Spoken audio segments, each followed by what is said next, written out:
Você sabia que existem atualmente no Brasil aproximadamente 15 milhões de idosos? Segundo projeções estatísticas, em 2025, e não demora muito não, gente, existirão no país 32 milhões de pessoas com 60 anos ou mais, ocupando assim o sexto lugar no ranking mundial com maior número de idosos do mundo, segundo dados do IBGE. Com o envelhecimento da população brasileira, aumentam com isso o índice de fraturas em idosos. Segundo dados do Ministério da Saúde, em 5 anos, o número de fraturas desse segmento da população aumentou cerca de 30%, minha gente. Números que nos preocupam e nos fazem alertar pela prevenção. Mas, calma, pensando nisso, o assunto do Saúde e Fé de hoje é exatamente isso, fraturas nos idosos. E para conversar com a gente sobre esse tema, nós recebemos, eu e você, vamos receber ele que é especialista em ortopedia e traumatologia, membro da Sociedade Brasileira de Ortopedia e Traumatologia, o nosso grande amigo, Dr. Daniel Hidalgo, que a gente recebe em nossa salinha. Dr. Daniel, bom dia! Né? Bem-vindo, doutor. Né? É sério, fraturas nos idosos, é muito sério o problema, doutor? Sim, é um assunto muito importante, né? Até pelo que foi falado, pelo envelhecimento populacional. É um tema que... O Brasil está envelhecendo, doutor?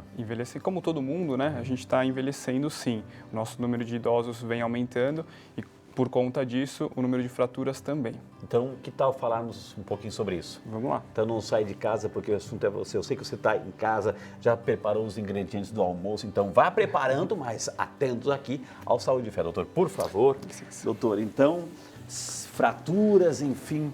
Por quê? Com o passar do tempo, o nosso osso vai ficando cada vez mais poroso, mais fraco, doutor? O que acontece? Exatamente. O fato de o osso perder densidade, né, conforme a gente vai ficando mais velho, e ocasionar, por exemplo, a osteopenia ou osteoporose, é um dos fatores que realmente predispõe a fratura no paciente mais idoso.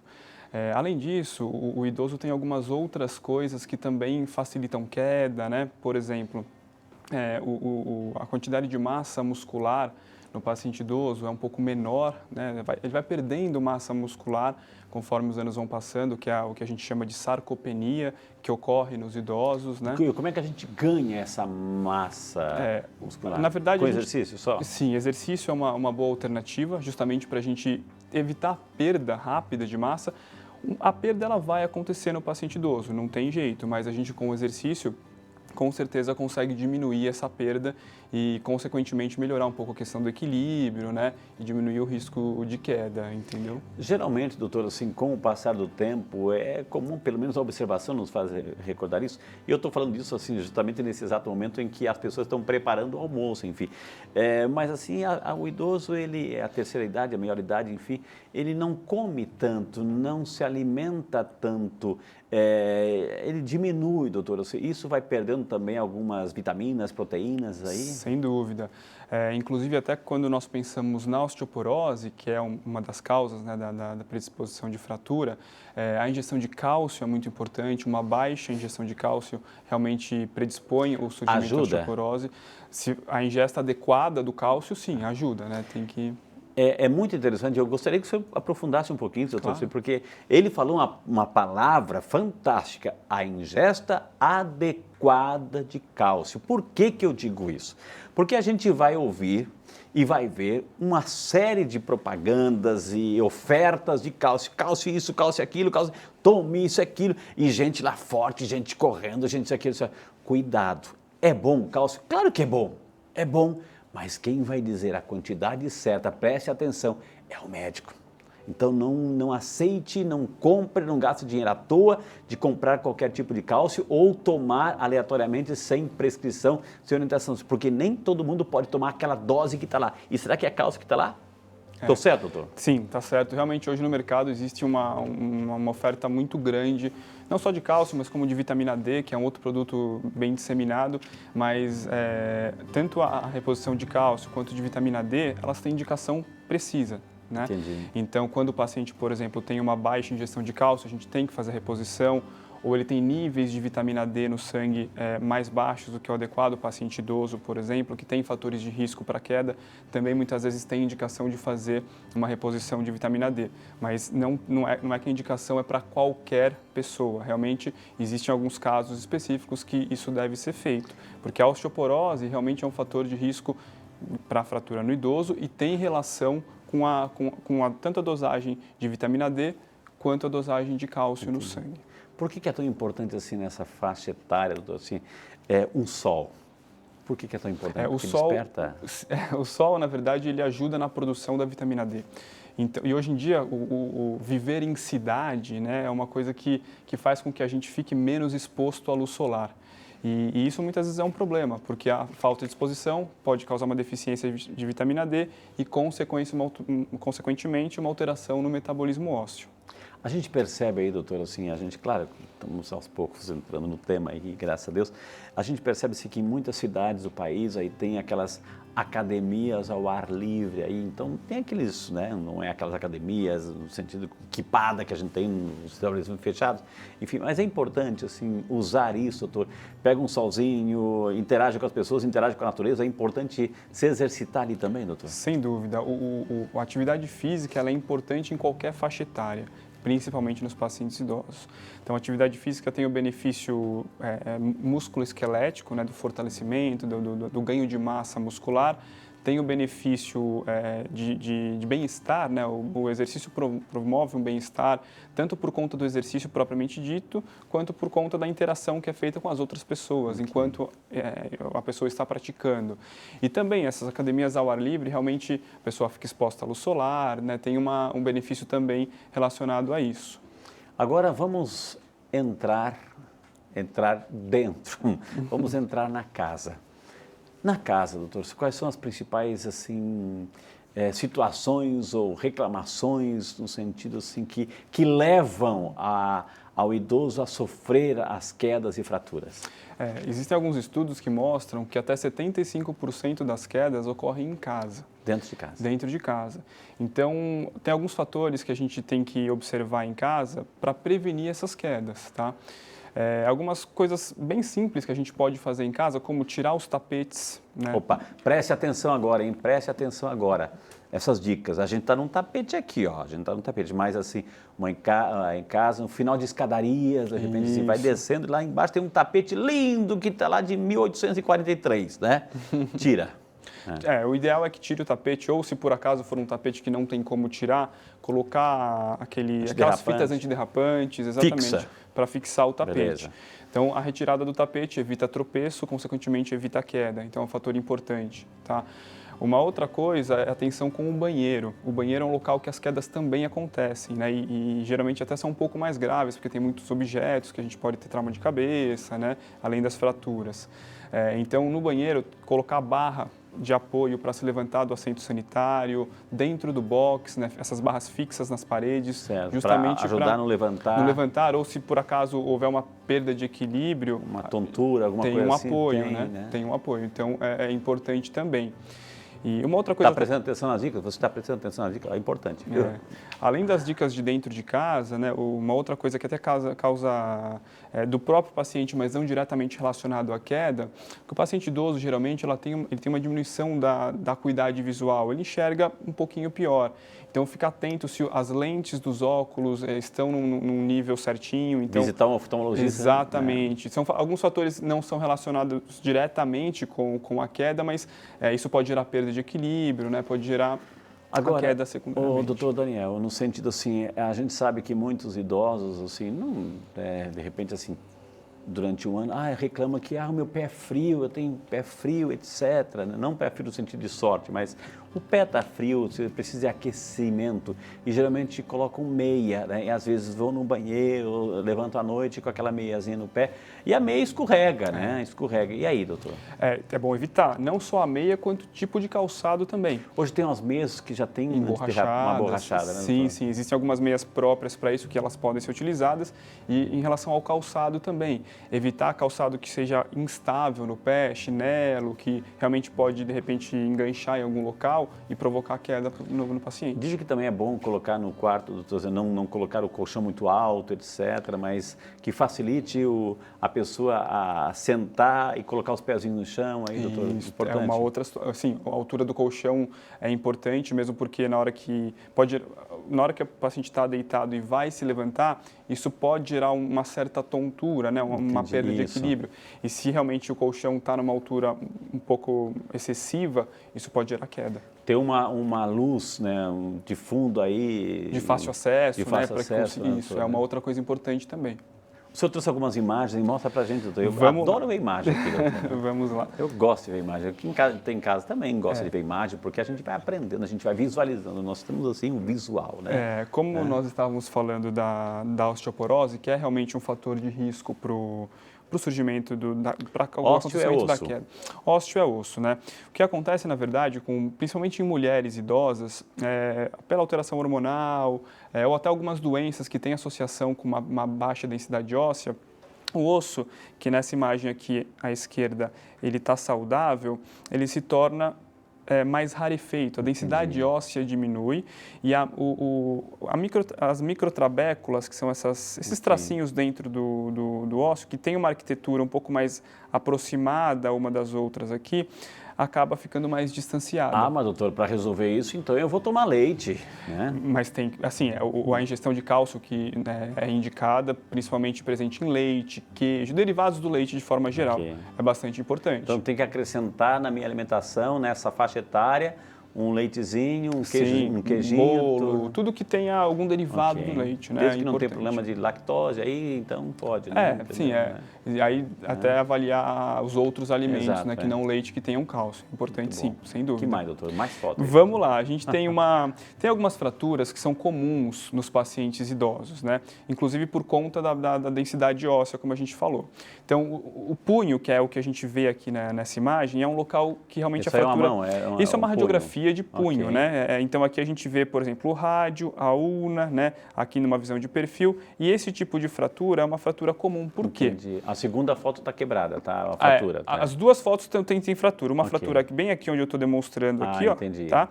E é a mesma foto, né? A mesma paciente. Vai cair, né? Vai estar lá e cai e vai tentar às vezes dobra. Exato. Cai com a mão espalmada, né? Então cai sobre o punho. O punho é um dos locais que a fratura acontece realmente com uma certa frequência. Pode ter mais de uma fratura, doutor? Pode acontecer mais de uma fratura. Por exemplo, não é nessa imagem que a gente está vendo aqui, mas pode quebrar o rádio e a ulna. Além do punho, que a gente vai até conseguir ver na próxima imagem, um outro local frequente de fratura no paciente idoso é o quadril. Então, o quadril, aqui nessa imagem tem alguns exemplos de fratura de quadril, exatamente. Então, nós temos, por exemplo, a parte que a gente chama de intracapsular aqui do quadril, com as fraturas do fêmur, né? Esse caso demonstrado a fratura do colo do fêmur aqui, né? E algumas outras fraturas também comuns nos pacientes idosos, como, por exemplo, essa fratura que a gente chama de transtrocanteriana. Mas isso porque a pessoa caiu, teve uma queda, ou pode isso aí, de repente, do nada fraturar, doutor? Existe isso também, não? Existe. Na verdade, tem dois mecanismos de traumas que são frequentes nesse tipo de fratura do quadril, né? Um deles o paciente ele pode girar sobre o membro apoiado no chão, então nessa situação haveria fratura e depois da fratura o paciente acaba caindo no chão, tá? Existe uma outra situação na qual o paciente cai no chão e tem um choque na região lateral do quadril contra o solo e isso também pode ser motivo de fratura. E esse tipo de fratura é muito importante, até muito mais importante que fratura do punho e tal, porque esse tipo de fratura faz com que o paciente fique acamado. Entendi. Então, Por que demora tanto, doutor Daniel, a recuperação, a colar, se é que é essa expressão aí, o osso no osso? Esse tipo de fratura a gente trata até como uma urgência ortopédica, tá? Por quê? Porque o paciente geralmente é idoso, então a gente evita que o paciente fique por muitos dias acamado. Porque se o paciente fica acamado, ele acaba sofrendo consequências do fato de ficar acamado. Então, na maioria das vezes, esse tipo de fratura requer tratamento cirúrgico, né? Justamente porque com a cirurgia, a gente consegue fazer com que esse paciente tenha uma reabilitação um pouco mais precoce. O que é uma cirurgia nesse caso aí, doutor? Vocês vão colocar um cimentinho no osso ou trocar o osso inteiro? Não, aí depende muito do tipo de fratura, tá? Por exemplo, essa fratura aqui nessa região mais fina do fêmur, Certo. que a gente chama de colo. Então, essa fratura, ela pode realmente pode ser fixada com parafusos, né? Até com placa e parafusos, ou se for uma fratura deslocada, pode ser até necessário fazer uma prótese de quadril nos pacientes com esse tipo de fratura. A gente ouve falar assim, a pessoa colocou isso é o pino, o famoso pino? Pode ser, é uma Né? das possibilidades, né? A colocação de pinos aqui nessa Que é pro região. resto da vida, doutor? Geralmente fica para o resto da vida, né? A não Entendi. ser que o paciente tenha alguma queixa Uma de evolução. uma dor local tal, aí às vezes é necessário tirar o pino, mas não é o mais frequente. O mais frequente é que realmente isso permaneça. E quando é uma prótese de quadril, no caso, aí fica para a vida inteira. Então, o mais comum, doutor, ou seja, no punho, que a pessoa está caindo e vai tentar se proteger, porque é um instinto natural, e no quadril, é isso? Os locais mais frequentes, punho, quadril e coluna, né? A coluna também porque aí são as fraturas... Quando fala coluna, é o ombro, assim? Doutor? Geralmente a vértebra da coluna Olha mesmo. só, né? Porque a vértebra é um outro osso que sofre bastante com a perda de densidade, né?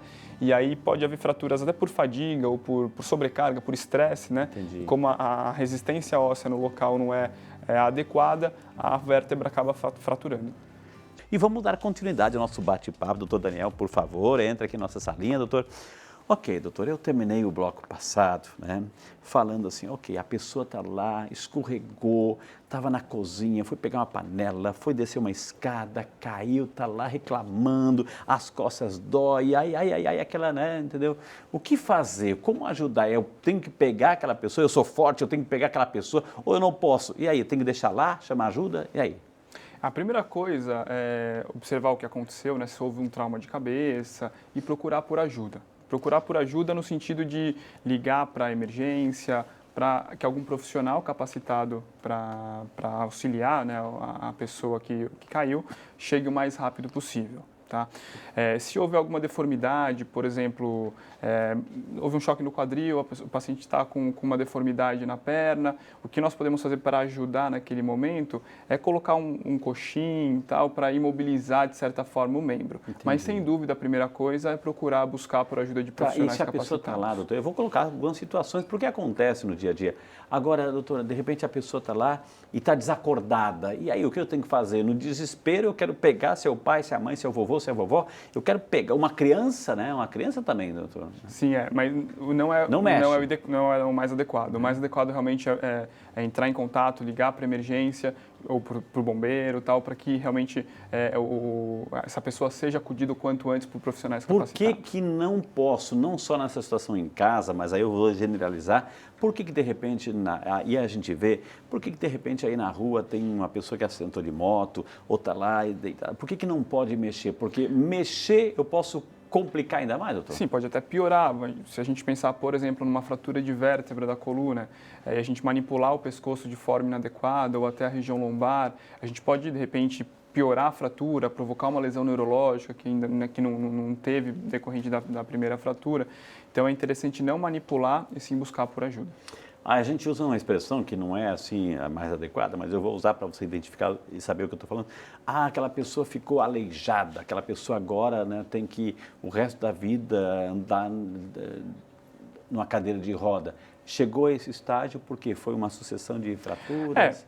Claro que a fratura que provoca isso, ela pode acontecer no momento da queda, né? Não é o fato de manipular o paciente que vai realmente ocasionar isso. Mas a gente pode evitar, né? De repente, se a fratura for uma fratura mais leve, que não estiver comprimindo o canal medular, né? Provocando o déficit neurológico mesmo, e a gente de repente manipular, pode tornar mais grave. Então, a gente é até instintivo, né? No que a pessoa cai, a gente acaba querendo ajudar, querendo manipular para acudir a pessoa, mas não é o mais adequado. A gente está falando isso porque agora, por exemplo, eu sei que você está preparando o almoço aí na sua casa. Depois vai pegar aquela panela, vai da cozinha ao fogão, da cozinha à mesa, etc. Então, cuidado, assim, pise, tem o seu sapatinho, um tênis aí, uma sandália reforçada, um antiderrapante, é importante isso. Importante também, por exemplo, eu sei que você gosta, é caprichoso, caprichosa, quer a sua casinha limpa, enfim, enceradinha, brilhando, enfim, mas tudo isso pode deixar o ambiente mais liso. Então, nesse caso, eu tô... Sim, cuidado uma com criança, pisos molhados, né? Na hora que vai lavar o banheiro, vai lavar piso frio principalmente, né? Como nós falamos no bloco anterior, tirar os tapetes de casa, principalmente os que derrapam um pouquinho mais, os cuidados com banheiros, né? Então é bastante importante a gente ter esse tipo de cuidado em casa. Inclusive, se quem está assistindo a gente tiver pais, avós, realmente orientar essas pessoas, entendeu? Ou ir na casa dessas pessoas para tirar esses objetos que podem provocar queda. E o doutor falou interessante, porque não é somente se tem idoso ou não. No dia a dia, né? No dia a dia pode ser uma criança está lá correndo, derrapa e quebra tudo lá, gente. Então é a questão também de prevenção.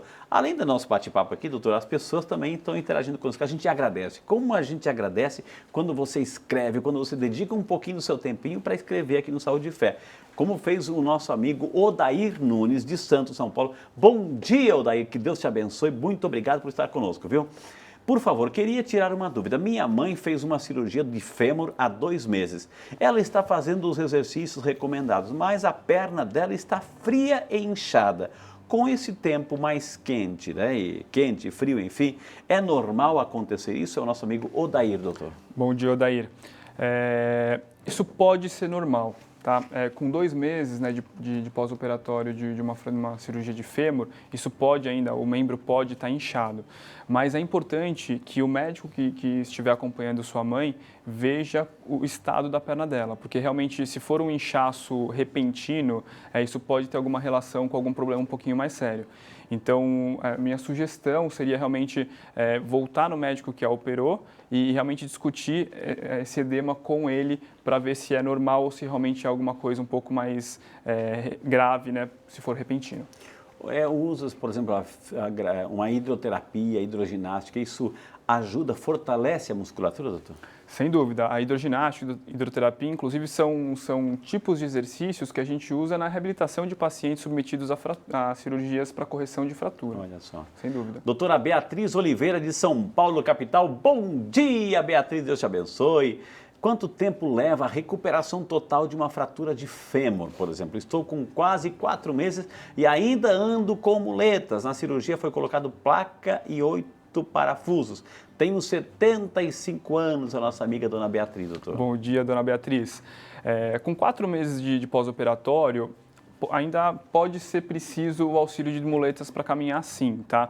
Na maioria das vezes, a fratura do fêmur, ela consolida de 4 a 6 meses depois da cirurgia, então com 4 meses é um tempo ainda esperado. Claro que a recuperação completa não depende só da consolidação da fratura, né?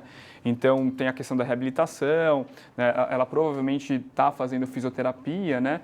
Então, aos pouquinhos, com o auxílio do seu fisioterapeuta, a senhora vai tirando as muletas e provavelmente vai conseguir andar sem elas. Tomara, viu? Na torcida, viu? Agora vamos dar um bom dia para o seu Roberto Santos, de Osasco, São Paulo. Bom dia, Roberto. Deus te abençoe. Obrigado por estar conosco aqui. Obrigado pelo carinho, viu? Bom dia, Frei. Bom dia, doutora. Minha mãe é idosa. Meu Deus do céu, tem 95 anos. Levanta os 2 braços para o céu e agradeça, né? Os 95 anos de sua mamãe, viu? Teve uma queda, fraturou a bacia e sente dores na virilha direita. Qual é o tratamento indicado para essa noninha de 95 anos, doutor? Bom dia, Roberto. Vamos lá. A fratura da bacia, claro que o tratamento da fratura depende muito do tipo e do local, né, exato da fratura. De forma geral, as fraturas da bacia, a gente trata com a retirada da carga. Por exemplo, se a sua mãe teve uma fratura do lado direito da bacia, geralmente a gente orienta o paciente não apoiar o peso do corpo do lado direito e pode usar, por exemplo, uma cadeira de rodas para se locomover ou até um andador de 4 apoios fixos para ter um pouco mais de firmeza para caminhar. Muita gente, doutor Daniel, diz assim, mas com 90 anos, 95, 80 anos, enfim, já não precisa mais operar, etc. Ou seja, tem limite para uma operação desse tipo, não? Não, hoje em dia a gente não leva tanto a idade em consideração. Entendi. Fraturas do quadril, de forma geral, a gente opera sempre. A gente só não opera se o paciente não tiver condições clínicas de saúde para suportar a cirurgia. Porque nós sabemos que se nós não operarmos esse paciente, ele tem um risco muito aumentado, inclusive de morte. Então a gente opera para prevenir isso. Ok. Agora lá em Resende, Rio de Janeiro, quem representa a cidade é a Kátia Fernandes. Bom dia, Kátia! Ela está desejando um bom dia para nós. Minha mãe tem 84 anos, olha que linda.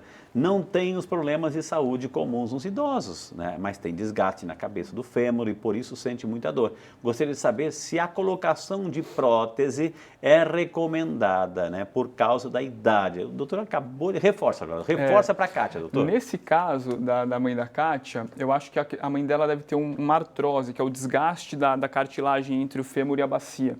Isso prejudica muito a qualidade de vida dos pacientes. E hoje em dia, como eu falei, a gente não leva tanto em consideração a idade, e sim o grau de atividade do paciente.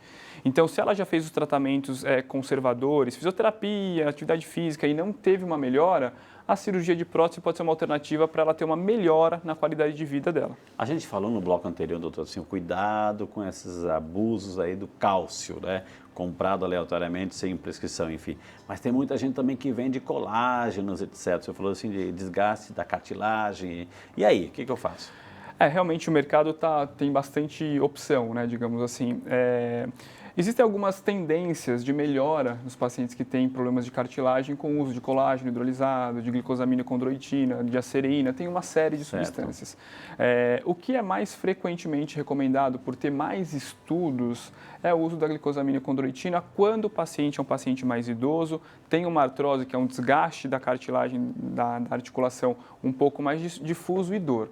E aí a glicosamina condroitina geralmente melhora um pouco a dor, a inflamação da articulação, mas é uma tendência, não é uma coisa que vai ser uma solução para aquilo. Doutor, assim, agora então para quem está em casa, que está lá, que já está se preparando para essa melhor idade, assim, importante, uma mensagem de alguém que entende, que é ortopedista, traumatologista, para cuidar bem dos nossos idosos, para que eles não caiam, não tenham fratura, doutor?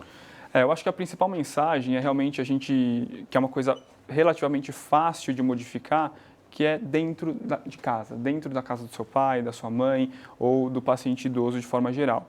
Vamos tirar os tapetes, vamos observar, ficar atento com o que pode fazer com que o idoso tenha uma queda. Porque depois que cai, realmente tudo se torna mais complexo e o tratamento é sempre mais difícil. Corrimões nos banheiros, nas escadas, é fantástico, gente. Exatamente. Hoje tivemos o prazer de conversar com ele, Dr. Daniel Hidalgo, médico ortopedista e traumatologista. Quem quiser entrar em contato, temos o nosso Instagram, @joelhoemfoco, @joelhoemfoco, e o e-mail, aliás, o site www.dr.com.br, Tá aí para você copiar, tem vídeos, tem orientações, tem dicas, enfim. Doutor Daniel, nosso muito obrigado, o senhor se comunica muito bem, será sempre bem-vindo aqui em nossa salinha do Saúde e Fé, viu? Quero agradecer, doutor. Eu que agradeço pela oportunidade e estou sempre à disposição se precisarem de alguma coisa. Com certeza, doutor, com certeza, viu? O senhor já faz parte aqui do time de Saúde e Fé, viu? Que bom. Posso rezar pelo senhor? Por favor. Que maravilha, gente.